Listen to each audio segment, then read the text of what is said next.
Hello and welcome to 21 Questions by Trivia Tribe. It's a little trivia podcast that I run. My name is Mike van Acker and I am a multimedia trivia impresario, which is a fancy way of saying I run live trivia shows and this podcast. I'm glad you're here. Let's play. Question 1. What was the last name of the self-confessed drug-cheating cyclist Lance? That was Lance Armstrong. That was a fascinating case. That was a guy who was winning everything on the bike, won Tour de France, won a lot of stuff. People loved him. There was rumours about him being a drug cheat. Members of his own team said he is the leader of a drug-cheating cartel, and he for years denied, until eventually he went, yeah, I did. I'm a drug cheat. Sorry, everybody. And to such a great level, the United States Anti-Doping Agency called his cheating the most sophisticated, professionalised and successful doping program that sport has ever seen. So he'll be remembered forever, but not necessarily in a happy way. Question 2. By what name is the Latin American pop singer Enrique José Martin Morales commonly known as? The Martin part is probably a bit of a giveaway. Ricky Martin. Enrique José Martin Morales is Ricky Martin. Question 3, we're going back to one of the early sitcoms, the Beverly Hillbillies. What was Granny's relationship to Jed in the Beverly Hillbillies? She was his mother-in-law. He was her son-in-law. And the Beverly Hillbillies is an interesting one because back in the day, everyone knew the Beverly Hillbillies, but it's kind of aging out now. It's getting to the point where a lot of people never heard of the Beverly Hillbillies, even though they did a movie remake of it a bunch of years ago. The original sitcom is hard to find, although it's probably on a streaming service somewhere. Everything is. Question 4 is always a true or false question on this podcast. Today, true or false? In 2002, Jack Dorsey began the social media site Twitter. Is that true? Is that false? When did Twitter start?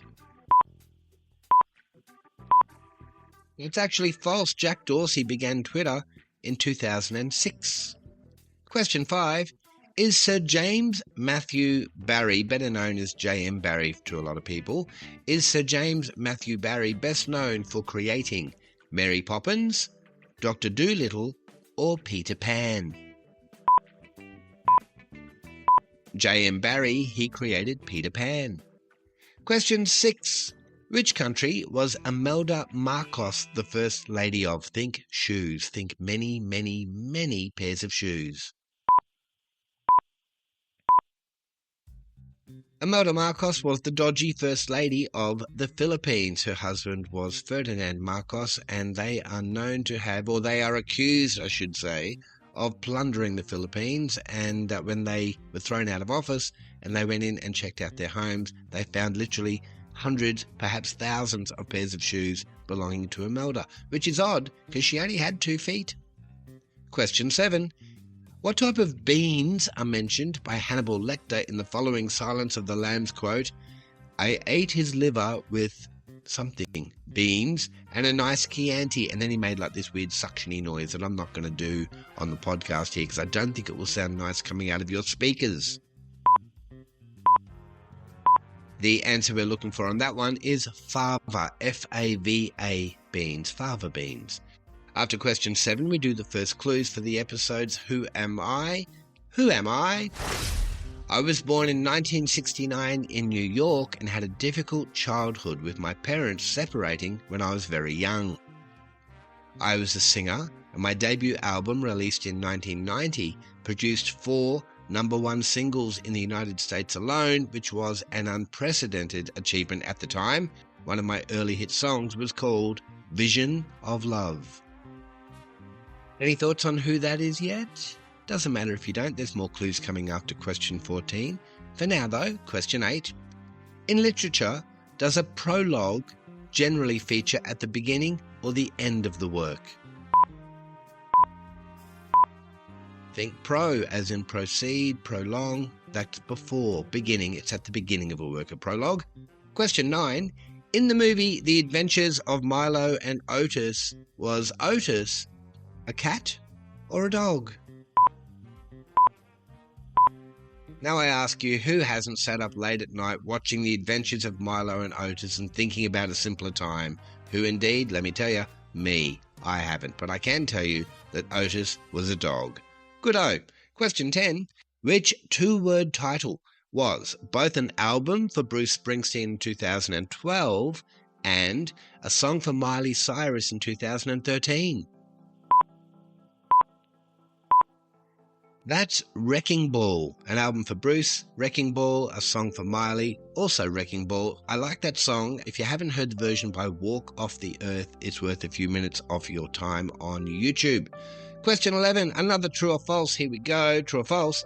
Nostradamus was a French astrologer, apothecary, physician, and reputed seer who lived in the 1500s. Is that true? Is that false? That's true, and fans of Nostradamus will tell you that he reportedly predicted the Great Fire of London in 1666, the atomic bombings of 1945, and even the September 11 attacks of 2001. But in the way that these predictors of the future tended to do, he's a little bit vague with it. So he's like, oh, there will be a great fire from the sky, and then decades, centuries later, someone looks at it and goes, he might be talking about the whatever. So it's a little bit vague, a little bit open to interpretation, but good fun. As much fun as predicting fires and atomic bombs and planes into buildings can possibly be. Fun may not have been the word that I needed right there, but I'll press on. Question 12. Which is the only cat in the big cat family that cannot retract its claws? Is it the lion? Is it the cheetah, the leopard, or the tiger? Every cat in the big cat family can retract its claws except for the cheetah. So you would not let a cheetah come over and swim in, say, your inflatable pool, because he will, or she, will ruin it as she gets in or out. There's a little handy household tip I'm giving you for free. Question 13. It starts with K, it's the capital city of Nepal, and is also the name of a camping and hiking supplies store in Australia and New Zealand. It's Kathmandu, and I understand the camping supplies store is talking about expanding into America and the UK if they haven't already. Question 14. Which pioneer of the auto industry is credited with developing the assembly line method of manufacture? That would be Henry Ford. Henry Ford, also famous for saying that his Model T Ford came in whatever colour you liked as long as it's black. More clues now for the Who Am I? It's the American singer, first album 1990, Vision of Love, Who Am I? I'm known for my remarkable vocal range, often described as spanning 5 octaves, and for helping popularise the use of the whistle register in mainstream pop music. Over my career, I've become one of the best-selling music artists of all time with more than 200 million records sold. I'm known for a cover of the Jackson 5 song, I'll Be There, and the song, Can't Live If Living Is Without You. Sorry about that, but she is. That song, by the way, Without You, was originally done by the British band Badfinger. It was a cover. I didn't know. There you go. Do you know who that singer is yet? More clues coming up after question 20 if you don't. But just as a little aside, the song Without You, if you haven't seen it, Google Without You, Ken Lee. It's very, very funny and absolutely worth a few minutes of your time. Without You, Ken Lee, and I think it might be Bulgarian Idol. It's an audition piece that someone's saying at like an American Idol, Australian Idol type show, but in, I think, Bulgaria. Well worth a look. You'll find it if you look. 3 minutes. You'll laugh, I promise. Question 15, music question. Which Irish band is comprised of the siblings including Andrea, Caroline, Sharon, and Jim? Now, normally when I ask about an Irish band, the answer is U2. Occasionally it's the Boomtown Rats. Sometimes it's the Cranberries, but today it's the Corrs. I have to be honest and tell you the Cranberries and the Corrs are kind of interchangeable in my mind, even though I realise that is somewhat unfair. Question 16. Life isn't always fair, you know? Do you know? I feel like you know. Question 16. Was Gatorade so named because A, it was developed to assist in the rehydration of a football team nicknamed the Gators, or B. Gatorade is a combination of its two inventors' surnames. That's A. Gatorade was named after the University of Florida Gators football team. It was developed in 1965, that's the drink, not the football team, by Dr. Robert Cade and his research team, and it was to combat dehydration in the Florida heat. And because it was to help the team called the Gators, to aid them, it was called Gatorade. Well, fascinating, to me at least. Question 17. Was Sir Douglas Bader a World War II fighter pilot, a pioneer in DNA research, or a former opening batsman for the English cricket team? Sir Douglas Bader was a World War II fighter pilot. He lost both his legs, and I think he's the guy who continued being a fighter pilot without legs. Question 18, we're talking fairy tales. Which Grimm brothers, the Brothers Grimm tale, involves a miller's daughter who is required to give up her firstborn child if she's unable to guess a past benefactor's name within 3 days? That's Rumpelstiltskin. Rumpelstiltskin. Can I just say, children's stories are kind of horrible, and not just back in the day, even more recent ones like Finding Nemo, genocide right in the beginning, Bambi, Mum, see you later, Lion King, Dad, not so much. Like, it's a tough world out there, I get it, but do we need to be teaching our children that from day one? There, I've said it. Question 19. Still alive, or not so much? Today, Ernesto Rubik. Who's he? He's the Hungarian inventor of the Rubik's Cube. Is he still alive, or not so much? Ernesto Rubik. Now, please don't think me rude, Ernesto, if you hear this, but you had one good idea one time and you've been coasting on it ever since, and I envy you, just saying.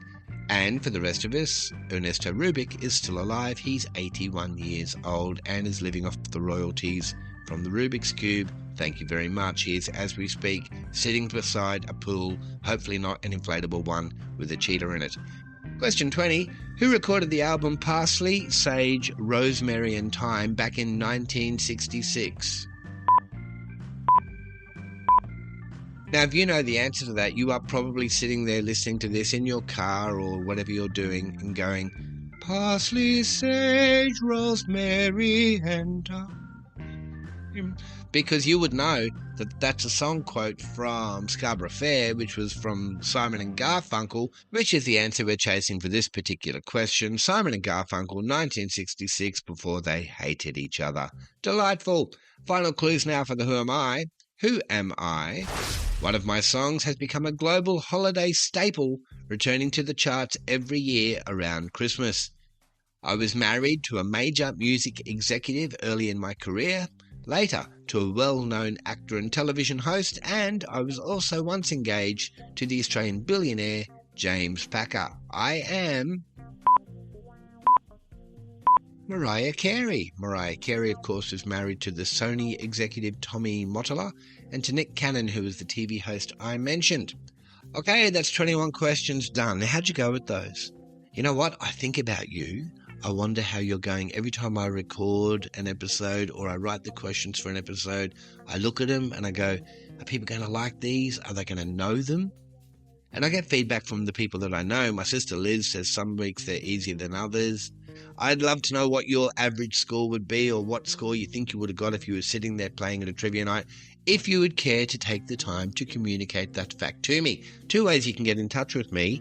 I've got a Facebook page, 21 Questions by Trivia Tribe. I'd love you to go and like and follow that page. Or you can email me direct, mike@triviatribe.com.au. And while I'm asking for feedback, now might be a good time to ask you to leave a review on the show. I didn't realize how important that is for a podcast to grow. The apps all use algorithms and they look at little details. So if you could do that for me, I would really appreciate it. Help me grow, show me a little bit of love, bit of support. Please. Thank you. Don't make me beg. I will if I have to, but I'd prefer not to. For my own dignity, please just go do that. Thank you. Okay, player questions. We do these at the end of each episode, and I love it. I love the variety of questions that you people send me. We are only a couple of episodes away from episode 50, which is made up entirely of questions suggested by you, the listener. If not actually you, the listener, listeners just like you. Anyway, we do one at the end of every episode. Last episode, Levi from the Gold Coast sent me a great question. He sent me true or false. In some tellings of the story, Rudolph the Red-Nosed Reindeer, Rudolph is fellow reindeer Donna's son. Rudolph is Donna's son. Now, Levi, you sent me down a rabbit hole with this one. Rudolph is, in fact, in some tellings of the story, Donna's son. For example, in the 1964 Rankin Bass stop-motion television special, which was called, unsurprisingly, Rudolph the Red-Nosed Reindeer, Rudolph is indeed the son of Donna and Mrs. Donna.